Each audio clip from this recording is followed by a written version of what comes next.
សួស្តីបងប្អូនអ្នកគ្នាខ្ញុំចង់មកបកស្រាយបន្តិចទាក់ទងទៅនឹងបងប្អូនឃើញខ្ញុំថតនៅក្នុងឡានកាន់ចកោតបើកណាខ្ញុំនិយាយថា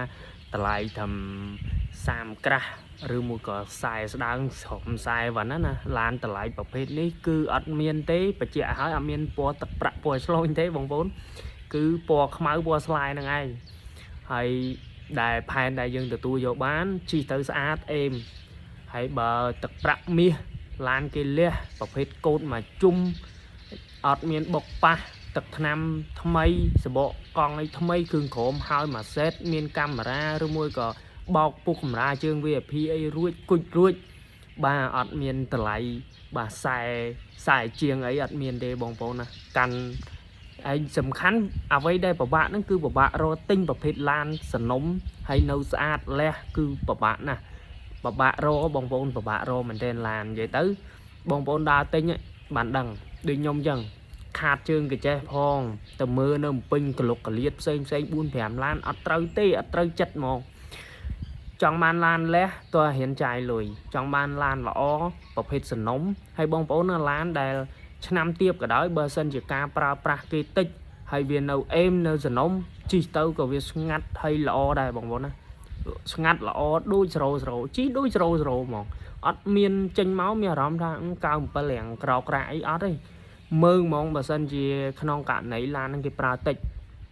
ហើយប្រើតិចយើងមើលមិនដឹងបាទទីមួយយើងមើលម៉ាស៊ីនការបើកបរចូលលេខហើយការដាក់លេខដាក់អីមានបុកមានអុកអីអត់ចឹងណាព្រោះឡានកាលណាតែប្រើច្រើនដាក់លេខច្រើនចឹងទៅជន់អត់សូវថែជីច្រើនវាអាចថាវាស្រើអីដែរអញ្ចឹងណាអញ្ចឹងយើងមើលបបលេខមើលអីហ្នឹងឯងហើយម៉ាស៊ីនសន្ធឹកម៉ាស៊ីនបើនៅសនំទៀតរឹតតែអេមហើយប្លុកម៉ាស៊ីនដុយមានកាត់តមានបែកដុយបែកអីអត់អាចដុយមកប៊ីនដុយក្រមក៏គេដុយនិយាយទៅដុយសំាំងដុយអីហ្នឹងវាមានប្រេះបែកអត់បើសិនជាប្រេះបែកអាហ្នឹងមានន័យថាឡានហ្នឹងប្រើច្រើនហើយវាប្រើច្រើនកាលណាច្រើនគឺវាស្រួយហើយអញ្ចឹងគឺវាអត់សូវនៅសនំរបស់វាទេគឺវាបែកបាក់តែបើឡានគេសនំគឺដុយគឺវានៅស្អាតទាំងអស់បាទឆេះមកបាទឆេះស្អាតអីចឹងមកមិនស្រួលហ្នឹងចេញទឹកតាមសំាំងទៀត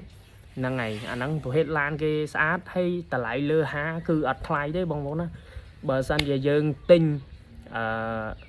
ក្រុមហាខ្ញុំដើរមើលអស់ហើយខ្ញុំសុំសាងពីបងប្អូនយើងអ្នករកស៊ីអីក៏ដោយភាគច្រើនឡានវាមិនងាយមានហ្មងនិយាយទៅវានៅទទួលយកបានគាត់ថាវាអត់នៅលះអីទេអញ្ចឹងណាអញ្ចឹងឡានដែលលះគឺទិញមកធានាដល់ថ្លៃហើយយកមករៀបចំនេះអាយទៀតបាទថ្លៃមែនតើបងប្អូនណាលក់ឡានស្អាតអត់ចំណេញទេនិយាយត្រង់ហ្មងចំណេញតិចតួចបំផុតអញ្ចឹងអាហ្នឹងខ្ញុំសូមបញ្ជាក់ប៉ុណ្ណឹងកុំឲ្យបងប្អូនយល់ច្រឡំណាហើយអរគុណបងប្អូនឥឡូវអស់ឡានលក់ហើយគួយមើលទាកប៉ាហើយកងាននេះបាទអស់អាលីងហ្មងអញ្ចឹងនៅសល់មួយគ្រឿងបណ្ណែរៀបចំមកយកមកថ្លៃមែនតើហើយដាក់រៀបចំថ្នាំមកជុំទៀតដោយសារអីយើងចង់បានឡានដែលមើងហ្មងទឹកថ្នាំទៅស្ទើរតិចតួចខ្ញុំអត់ចេះទេសុកចិត្តលក់មិនចាញ់ខ្ញុំទុកជីហ្មងយ៉ងនិយាយចឹងហ្មងអូខេមានប៉ុណ្ណឹងអរគុណច្រើនបងប្អូន